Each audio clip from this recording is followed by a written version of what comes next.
Good morning, everybody, and welcome back to Zoo School Live. My name is Laura, and just like every episode, if you guys have questions about our animals we're going to meet today, please feel free to pop those in the comments, and I'll go through towards the end and try my best to answer them. So today we're going to do something a little bit different. We actually have two animal guests on Zoo School because we're going to do a little bit of comparing and contrasting two different species within the same kind of group of animals. So I have with me today our friend Monty, the ball python, and Hoggle, the hognose snake. So both of these guys have been on Zoo School before, and you can always look back to our other episodes if you're interested in learning specifically about them in a little bit more detail. But today we're going to take a look at both of their adaptations and how they survive in a couple different ways in their habitats. So we'll start off today by going over just a few quick snake general adaptations. So when we're talking about snakes, they are a reptile, which means they're cold-blooded. So they aren't able to maintain their own body heat, which is why we don't see snakes running around outside in January or February here in Pennsylvania, because it's just far too cold for them. So instead they need some kind of outside source to warm up. Usually that is the sun.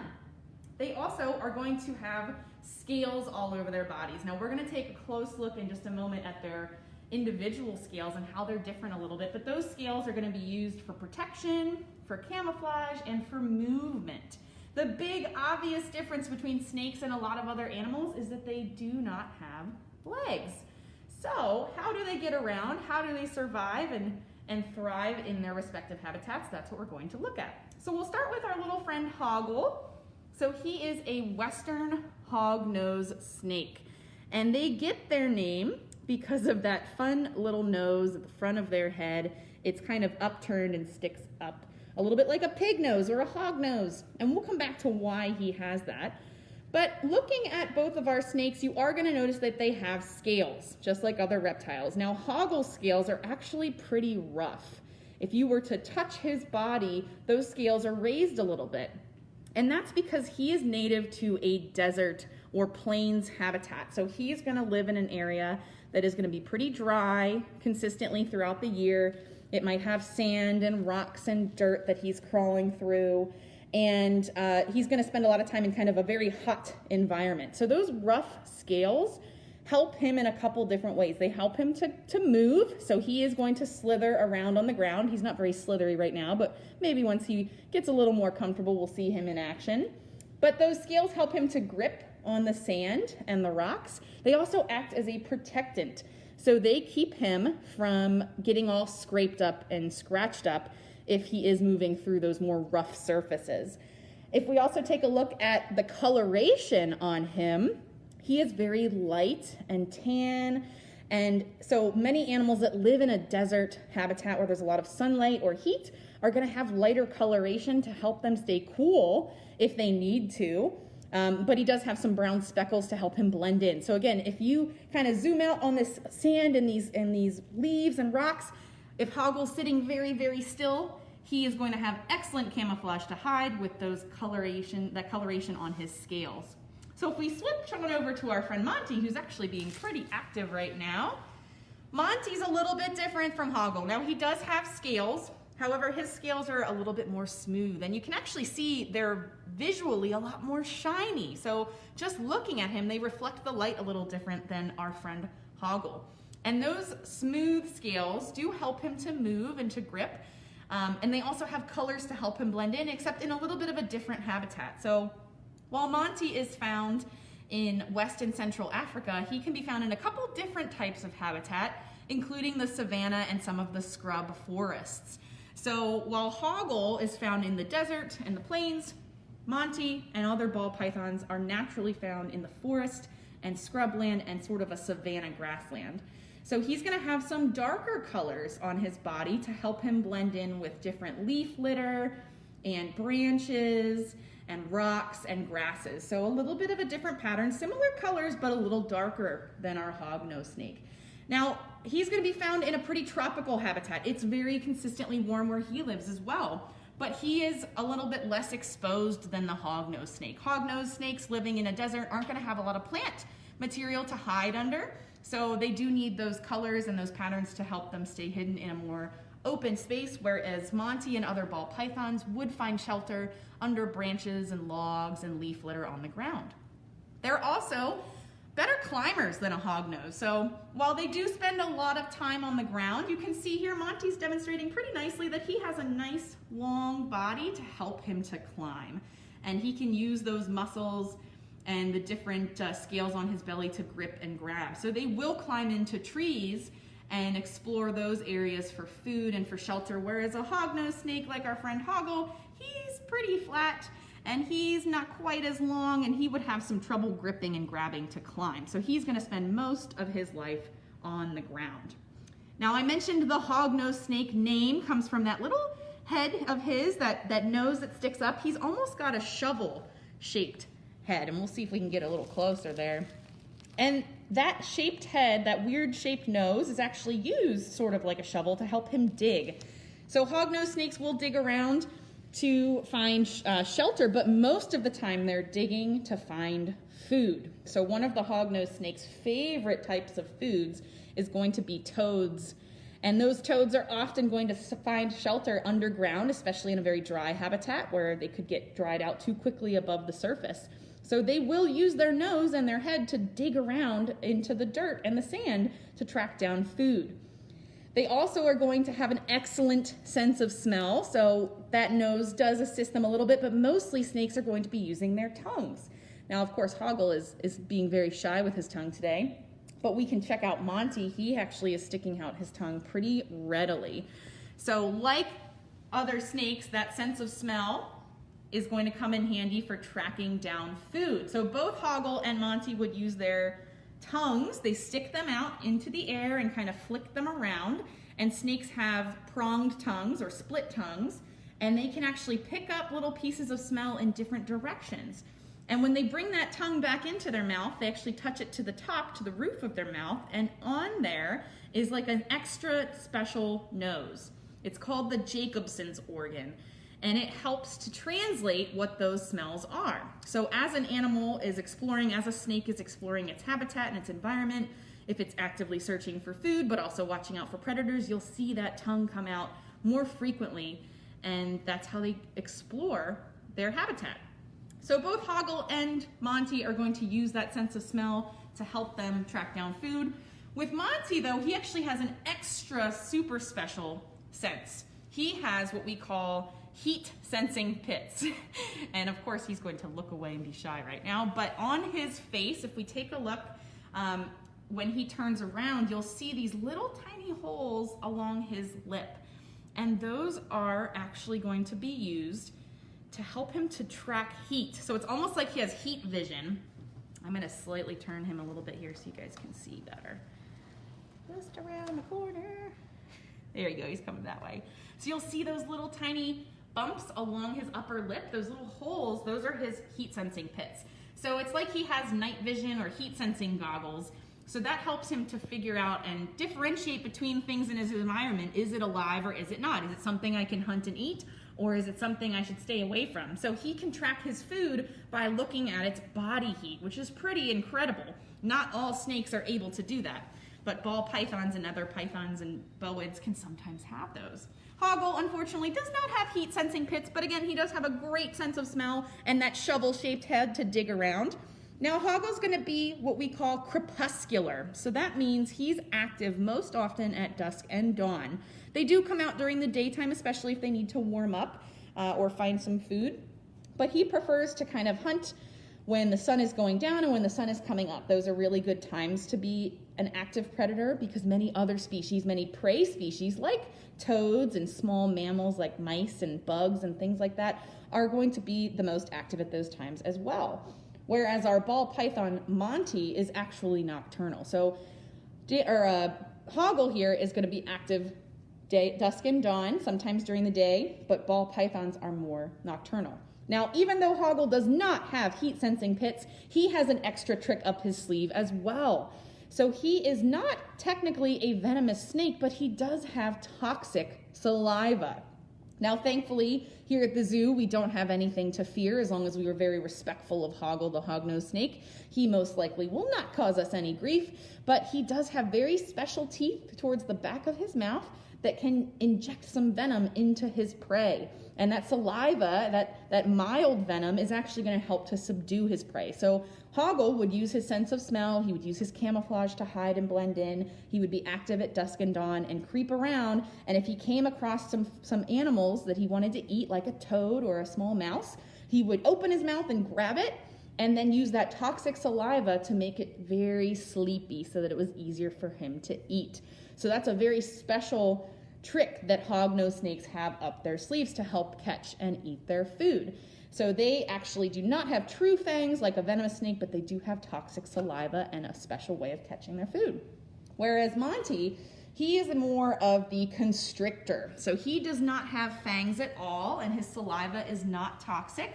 He's going to use his body to catch and subdue his prey. So you can see he's got a pretty thick, long body. And what he would do is use those heat-sensing pits, that sense of smell, to follow and find his food. And then once he tracked it down, he would strike. He does have teeth in his mouth that he can use to grab onto his food, but then he would wrap his body around it and start to squeeze very, very tightly. And this would help to make that animal, again, similar, very sleepy, so that he could actually eat it. So a little bit of a different style of hunting for both of our snakes here. One is toxic, one is a constrictor.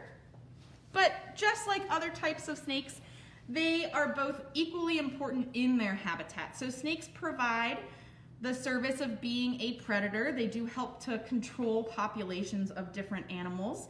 And without them in the food web, things would start to fall apart, because not only do they hunt other animals, but they also are hunted by things, and they act as a food source for different species. In Monty's habitat in Western and Central Africa, he would be hunted by potentially larger snakes, different types of large reptiles like lizards, and then also birds of prey, and of course your large predatory cats and things like that. So he does control different populations of animals, smaller animals. He would eat birds and eggs, small mammals, sometimes some small lizards, but he himself becomes a meal as well. So he's very important to the health and structure of the West African and Central African habitats.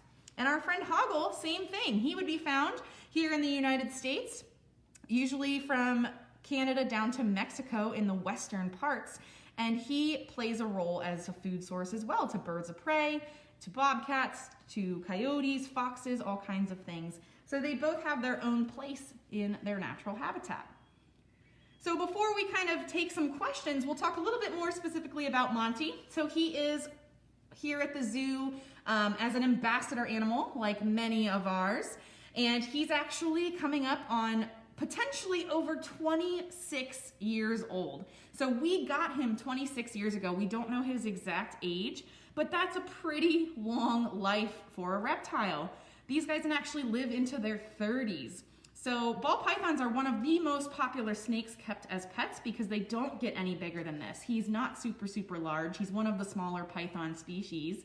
And so people find them pretty easy to keep at home. They're also relatively docile, so they are relatively calm under human care. And they, at one point, are often called royal pythons because before they were kind of continuously kept as pets and easy to get a hold of, they were kept by royalty as an animal in their household, as a kind of sign of status. They would wear them on their arms or around their necks as almost kind of a cool addition to their outfit. So they are often called royal pythons as well. Now, Monty has never been in the rainforests or the grasslands of Africa. He was raised in captivity and came to the zoo, again, about 26 years ago. So he's around 4.5 feet long. It's hard to tell that by looking at him on this tree, and that's average size for a ball python, and he weighs about 3 pounds. So he's a pretty significant snake. You know, it doesn't seem like he's that much, but he does have a lot of muscle and strength in that body. If we compare that to Hoggle, he's a little bit on the smaller side. So he is only around 2 feet long, and he weighs around 180 grams, which is far less than 1 pound. So he is a pretty small snake, and he's full size. He won't get too much bigger than this. This is kind of average for a hognose. And he came to the zoo about 15 years ago. So he's a little older in age as well. This type of animal can live into their 20s. So both of our animals here, both of our snakes here help to serve as ambassadors and help us to teach about different habitats and adaptations, and act as a great way for people to be introduced to snakes and hopefully start to understand them a little bit more, because many times people have some fears. But as you can see, these animals are pretty chill. They love to hang out, and they are not dangerous creatures to be around. So we'll take some questions now if we have any in those comments. If you haven't put your question in the comments, feel free to add it in there now, and I will do my best to answer them.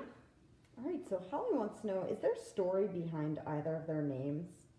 Is there a story behind either one of their names? I believe there is a story behind Monty's name. I am blanking a little bit on it. Does Miss Marissa? I think he's just named just after for the Monty very Python. popular movie. Yeah. So if you are a fan of British humor, maybe you're familiar with the troupe Monty Python. We believe that's why his name is Monty. All right, and it doesn't look like we have really any other comments or questions here today. But thanks again for those of you who tuned in today.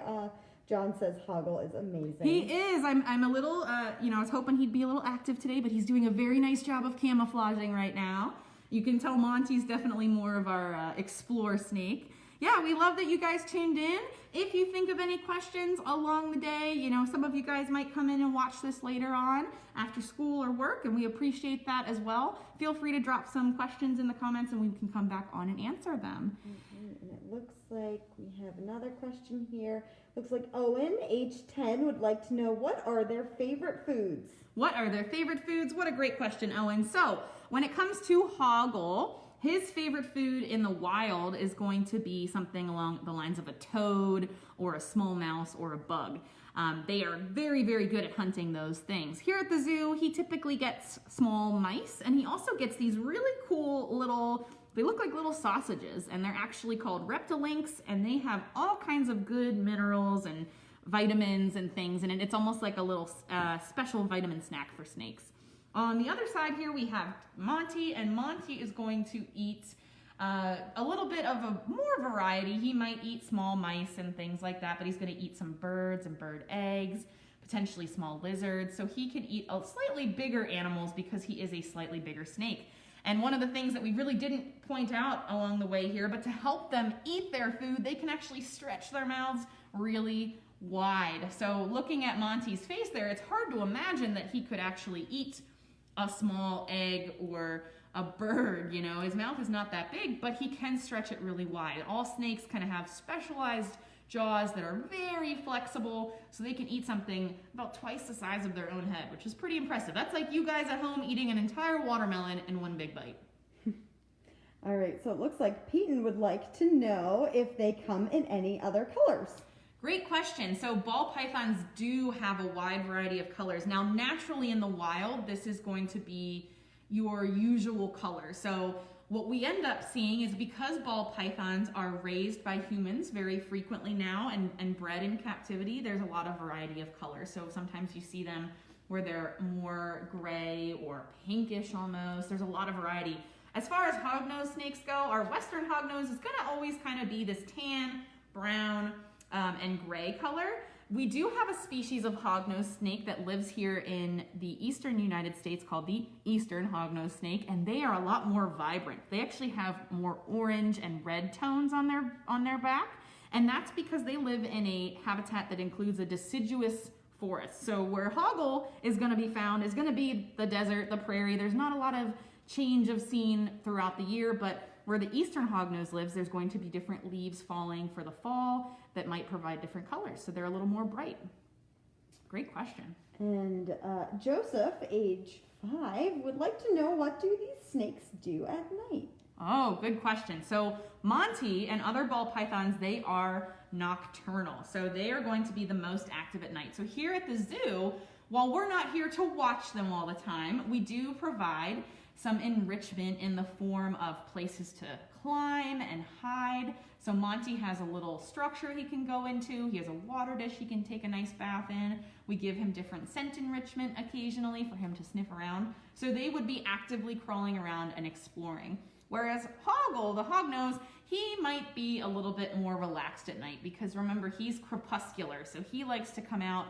Hoggle would come out during dusk and dawn. So by the time nighttime rolls around, he hopefully has already found some food and he's eaten a nice big meal and he might relax. So here at the zoo, he probably does move around a little bit. We also give Hoggle little places to hide and explore rocks and boxes and things like that. And he does like to curl up and crawl under those things. All right, so we're just about out of time for today, but thanks guys so much for watching, and we hope to see you next Tuesday for our next episode of Zoo School Live. And thanks everyone.